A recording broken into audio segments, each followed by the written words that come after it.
So, you've decided to get rid of that soundbar and get a real surround sound system, but you're not trying to break the bank. Well, maybe the Denon AVR-X2600 and the Q Acoustics 3000i surround sound system might be the answer.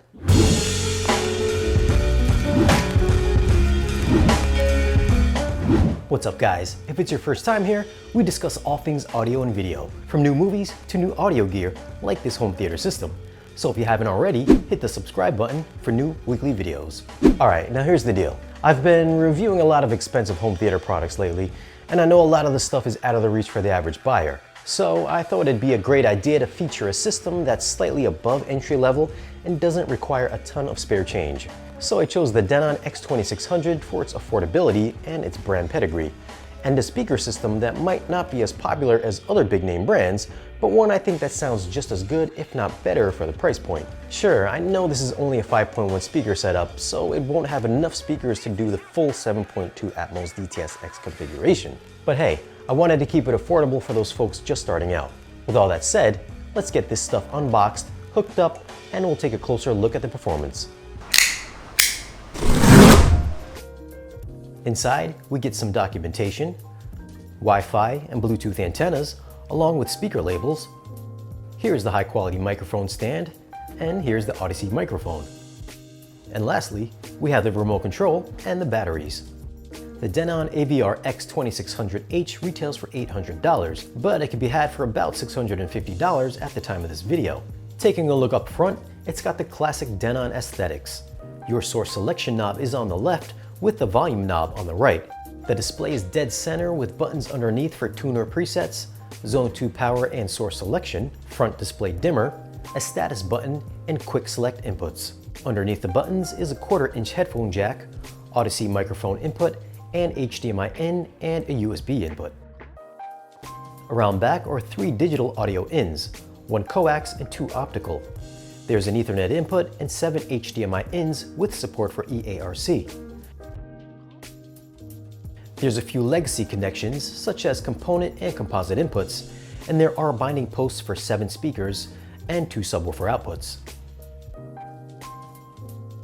The X2600 is a 7.2 channel receiver rated at 95 watts per channel with 2 channels driven, so should have no problems running the Q Acoustics speakers. This whole speaker package at the time of this video retails for $850. It comes in a couple color options, but we decided to keep it simple and go with black. The Q Acoustics 3000i system consists of 2 pairs of 3010i bookshelf speakers. These measure 5.9 inches wide by 10 inches high by 10 inches deep, and each speaker weighs 9 pounds. They have a 4-inch mid-bass driver and a 1-inch soft dome tweeter. These have got a frequency response of 65 to 30,000 kHz. The 3090i center channel has the same 4-inch mid-bass driver and 1-inch soft dome tweeter, so the timbre of this system should match perfectly since each speaker uses the same exact drivers. The center channel measures 16.9 inches wide by 6 inches high by 8.5 inches deep, and it weighs 13.2 pounds. This has got a frequency response of 75 to 30K. Around back of all 5 speakers are some unique binding posts. They're also ported, but if you want to use them sealed, they do come with some foam plugs that you can just stick in the port. Handling all bass duties is the 3060S subwoofer. This guy measures 18.9 inches wide by 11.8 inches high by 5.9 inches deep, and it weighs 18.7 pounds. It's got an 8-inch woofer inside powered by a 150 watt Class D amplifier. It's got a response down to 35 to 250 Hz. On the back of the subwoofer are dials for volume and crossover. If you're wondering where the connections are, they're hiding underneath this removable metallic plate. Here are switches for power and phase, RCA inputs, and the power input. For setup, I'm going to be using the system in my living room, which for this price point I think would be the most commonly used scenario. For sources, I'll be hooking up the Denon to a Sony 75-inch 900F television and an Apple TV 4K for movie watching. I'll be placing the front speakers on stands and the center channel underneath the TV. The rear speakers will have to go on the back of my couch since I've got a shallow living room. Now that we've got these all set up, let's go ahead and set up the receiver.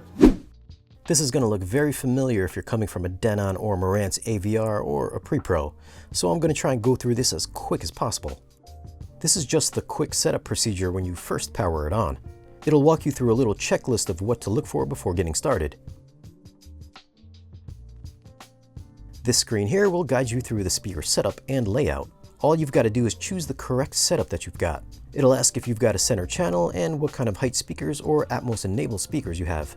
All you're going to do is pick yes or no to whatever your setup is. I've just got a simple 5.1 setup, so this is pretty simple.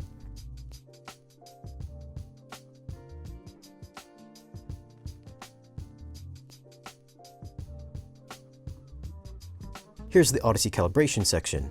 This will take about 20 minutes, so we're just going to go ahead and skip this part for now. Here you'll connect to your home's network if you want to stream music or use the app or to get firmware updates.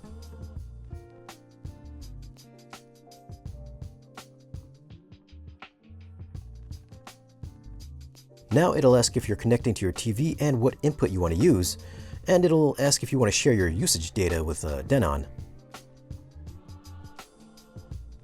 Now you can see here we have a firmware update, so let's go ahead and do that. This whole process takes about 30 minutes or so depending on your network speed. Okay, let's just take a quick peek at some of the settings. Here you can apply any picture modes using the receiver.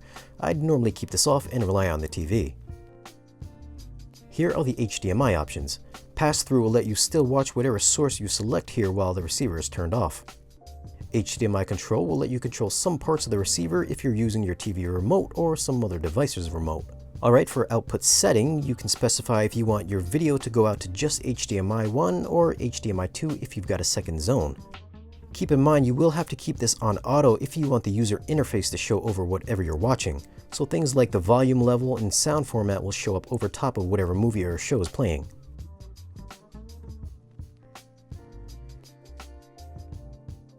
For 4K signal format, you want to put this on enhanced if you're hooking this up to a 4K display so you can pass through HDR content. If you've got an older TV like a 1080p set, you can just keep it off.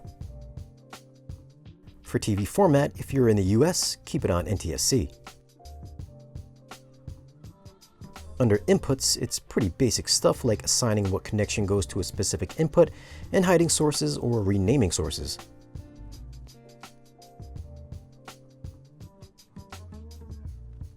Here under amp assign, you can specify if you want to use the extra 2-channel amp to power either a second zone, or if you want to bi-amp your front speakers, or if you want them to power some Atmos or height speakers.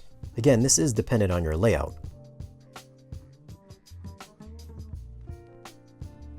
For speaker configuration, you've got options for small or large. This is the distance settings. And here is the level settings if you want to manually adjust your levels yourself. You've got your crossover settings, and in this part you want to specify how your subwoofer will be used. You can use it as straight LFE, or if you want to double up bass with your main speakers. And that's pretty much it for the audio and video side. The rest of the settings are just general things. I'll let it run through, and if you want to see something, just hit the pause button. Oh, and I forgot to mention, if you guys are interested in the Denon receiver, just contact our friend Robert over at Value Electronics and he'll give you a personalized demo and the best price.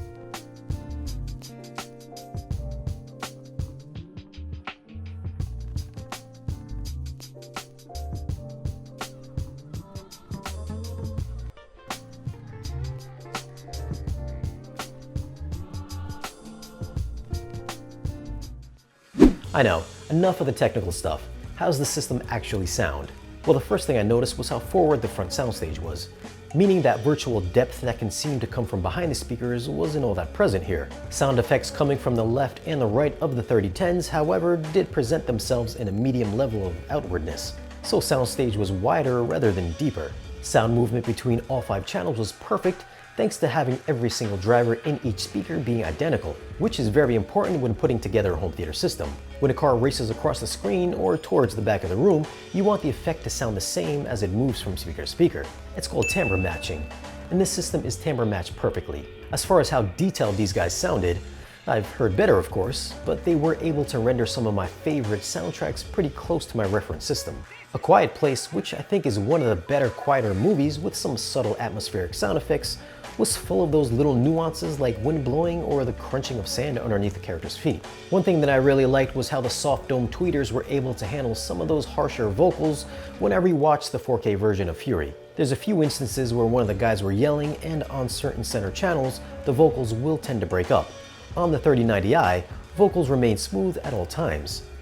Now for the surround channels, since they are the exact same speakers that are up front, the same weight and clarity up front carries right over to the surround channels. This all goes back to timbre matching. Now when the sea creature in Aquaman is talking, the same mid-bass presence fills the entire listening space with a nice chesty rumble. You do not belong here.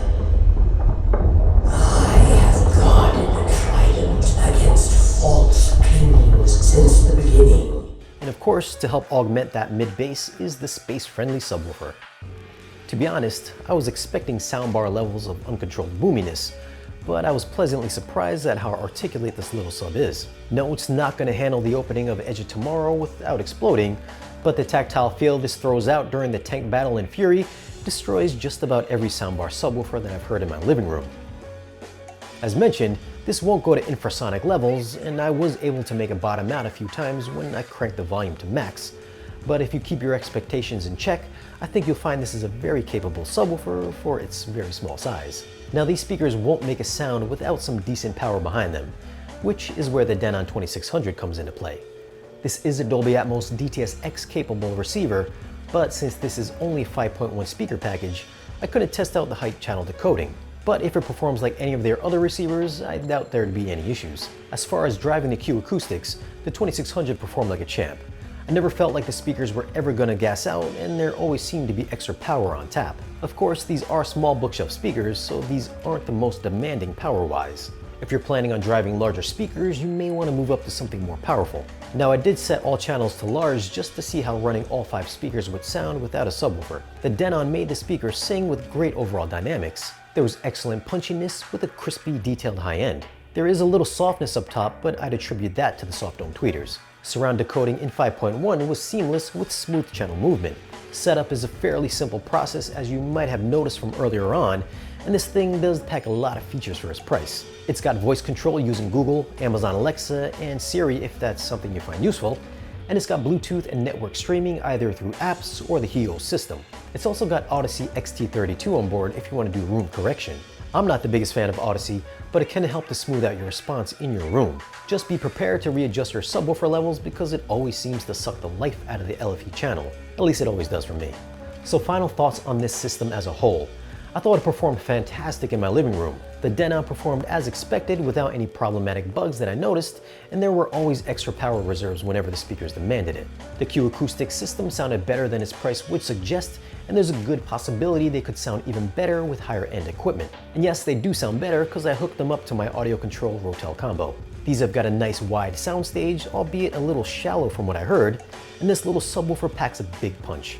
Now, if you're on the fence about going with a soundbar or going with separate speakers, I think this combination or a variation on it would outperform any soundbar system out there. It's going to take a little more space, but if you value audio quality, there's no beating having real speakers. Well, alright guys, that's all I've got.